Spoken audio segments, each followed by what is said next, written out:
Hello, hello everyone! Magandang umaga, magandang tanghali at gabi sa ating lahat. At syempre, thank you sa always support mga kasulid. At syempre ito guys, nagbabalik ang inyong lingkod for another reaction video. At ang re-reaction na natin, ang vlog ni Coach Ralph. Ayan.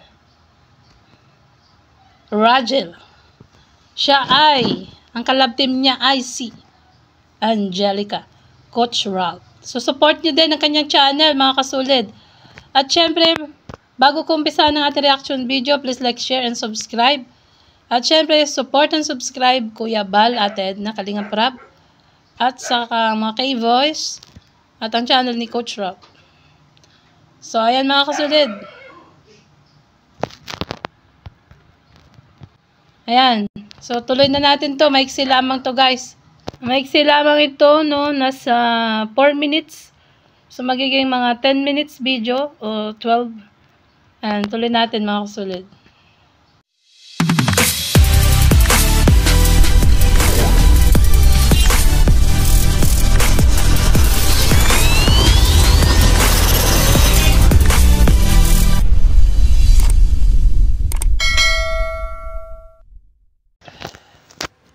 Mga love team po, ano po ba? Tuloy pa rin po ba? Kasi marami daw po nakikita sa comment yung toxic daw po. Toxic na, dami na daw po parang may kanya-kanya ng station. Parang nagkakawatak-watak na. Ano ko yung masasabi niyo po bilang sa director po niyan, sa love team? Talagang medyo affected talaga ako sa mga nangyayari. At yun nga, may mga naging toxic na titigil po. Naku. Oo nga naman. Sobra ng, yung iba, marami talagang toxic. Ano? Kasi na-encounter ko yan, kasi nagla-live tayo, no? Na-encounter ko yan kasi nagla-live ako. May mga iba, toxic ng pag-iisip. Kumbaga, haluan ng negative ang utak. Yun yung sinasabing toxic. Ayan, kaya dapat guys, no? Wag ganun. Wag maging toxic na tao. Support nga, One Kalingap, One Family. So, dito sa preview ni Coach Ralph sa kanyang video, naapektuhan si Kalingap Ralph sa mga toxic na comment, sa mga nagla-live siguro, mga ganun, kahit sa mga live ng K-Voice. At syempre, pag magla-live siya, no, makikimaano niya yung mga toxic comments. So, parang affected din siya siya kasi ang may-ari ng channel. No, kahit sino naman na may-ari ng channel, talagang affected dyan sa mga toxic na comments. Pero sa totoo lang kasi hindi maiwasan niyang mga bashers. No, hindi maiwasan yan. Kasi lalo, laki na rin ng channel ni Kalingap Rap. 4 million na. 4 million na ba? Ayan. Road to 5 million. Basta pag million subscriber, automatic yan. No? Ayan. Correct me if I'm wrong guys kung ilan yung subscriber ni Rap. Nakalimutan ko. Pero mamaya i-check natin. Ilalagay ko na lang dito sa screen. Ayan, so mga kasulid, pag talaga malaki ng channel mo, million subscriber, ay talagang may mga taong mga ganun, mga toxic people. Dito na nga lang sa kapitbahay mo, o kung saan pa man, no? Ay mayroon ng mga tao na toxic. Kaya sa Facebook mo, social media, mayroon at mayroon, hindi maiwasan. So ito guys, tuloy natin ito. Father's instinct. Yes po. Hands up po sa mga parents talaga. Lalo po yung mga bagong panganak, postpartum. So dapat doble yung support natin sa ating asawa. Grabe talagang yung nakaka-proud dito kasi talagang nababalance yung pagtulong, sa family. Nababalance po. Talagang idol na po talaga namin. Pero ang nabago naman, talagang hindi na ako nag-edit ngayon. Yung kapatid ko nasa main channel. Dati kasi ako yung nag-edit. May mga ilang vlog lang na siya yung nag-edit. So, ayan guys. Si Kalingap Rap hindi nag-edit ngayon, no? Si Kaka yung nag-edit dahil nga sa busy siya. Dahil may bagong baby. Kasi nga, sinasabi ko sa inyo, pag may bagong baby, Ang baby, gising yan ng gabi. Mga 1 buwan yan na ganun siya. Next month, magbabago na, matutulog na ng gabi. Tapos tanghali naman na siya, yun nga, gising. Ayan. So, tuloy natin, guys. Pero ngayon, silakay na talaga. Kaya mapapansin nyo, yung upload natin, isa every other day na. No? Pero sana makapag-adjust namin yung daily vlog. Yes, opo. Pero kaya, napansin ko dito yung editing ngayon. Sobrang ganda, no? Ganda po. Ganda. Ano po, halo-halo ang mararamdaman nyo. Saya, nakatouch na feeling. Kasi, more, may isang araw na para sa editing. Hindi kaya magpa-vlog. Ang dalit agad.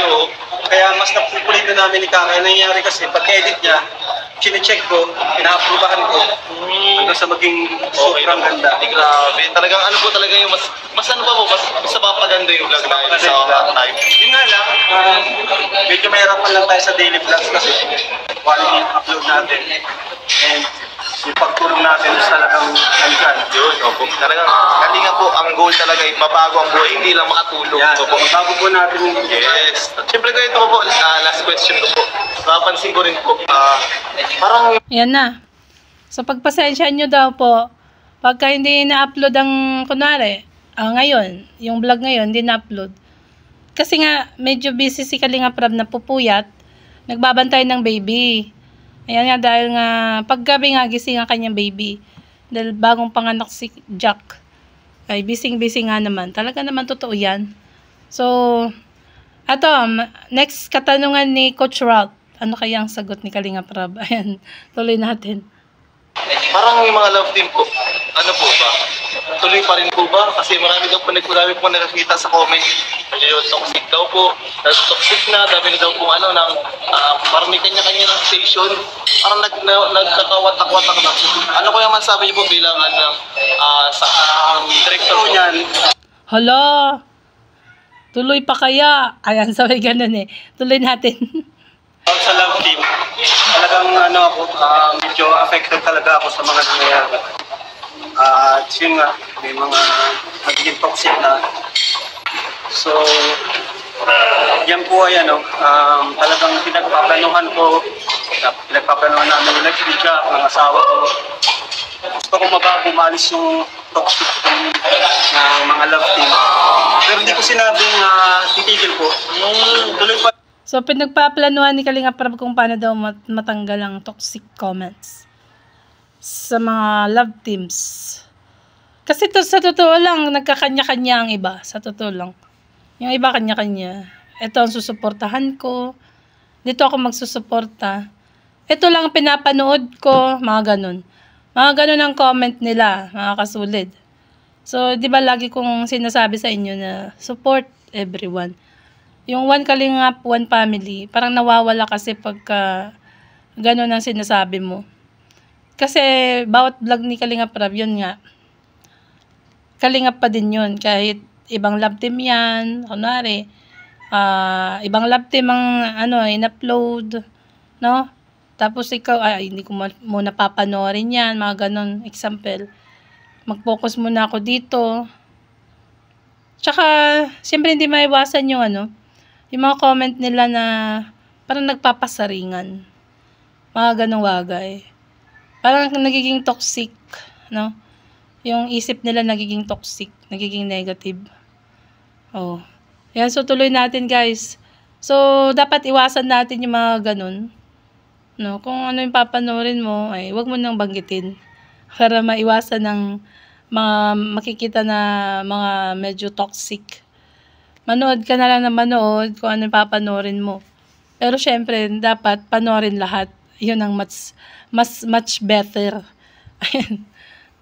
Love team, tuloy pa rin siya, pero siguro, in a way na ibang approach siya.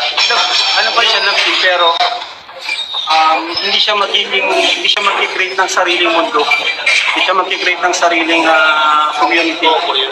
So yun yung pinaplano ko, pinag-iisipan ko, at nag-experiment ako about dyan. Para mawala yung toxic. Kasi kami is, ang layunin ko talaga makatulong, pure na pagtulong ko talaga. Walang iba, pero bandang huli, parang minsan nagiging kami na yung kalaban, diba? Yun yung dapat maalis na. Iisa kami. Kaya parang ano nga po, ang nangyayari po ng mga nakaraan, parang may kanya-kanya na po, community. Kanya-kanya. Dapat po, one kalinga, one family po tayo. Yun yung ginagawa ko ng mga plano. Yes po. Parang kuya, Hindi ko naman siya ititigil. ang mangyayari pala po, marami ng mga collaboration. Yan. Nagsasama-sama. Yun ang mangyayari. Parang exciting. Sama-sama tayo. Grabe. Parang ano po. Parang adventure siya. Yes. Kaya pagka nag-vlog ng Rajel, ay panoorin nyo din mga kasulid. No? Rajel, ano pa ba? Jumcarl, ano pa ba yung iba? Edfau, mga love team tandem ang may Chris, di ba? Sabi nila tandem. Oh, ayan. So, tuloy natin, guys. Pamilya na po tayo. Grabe. Kalinga pa. Grabe. Yan kuya, thank you so much po sa pag-unlock sa aking interview po sa aking vlog. Tuloy-tuloy lang po natin kasi alam ko po, hindi nyo rin po talaga gusto matigil yung pag-gym. Siyempre, pag-ulan. Yes. Yan. Alam po, support lang po natin. Siyempre, buong team Kalinga po. Kalinga po rin po. Kuya Rab, yung second channel po, Rab Matubang Vlogs. Siyempre, si Kuya Val Santos Matubang po. Ate Edna Vlogs. Ma'am Jack Tapia Matubang po. Siyempre, buong K-Boys po, Kalinga Partners. Yun. Ano po tayo, one Kalinga, one family. So, nagkakaisa po tayo. Kaya thank you so much po ulit. Yan, one Kalingap, one family. Sabi ni Coach. So, ayan sana, no? Sa susunod may apply na nga yan. Sa totoo lang. So, napansin nyo rin naman siguro, no? Kahit sino naman nakakapansin nun. Tapos ito pa, dagdag pa ang mga nakikisawsaw na mga anti-kalingap. No? Hindi ko nababanggitin ang mga pangalan. No, lagi na lang content kalingap. Pero, hindi naman sila makakalingap.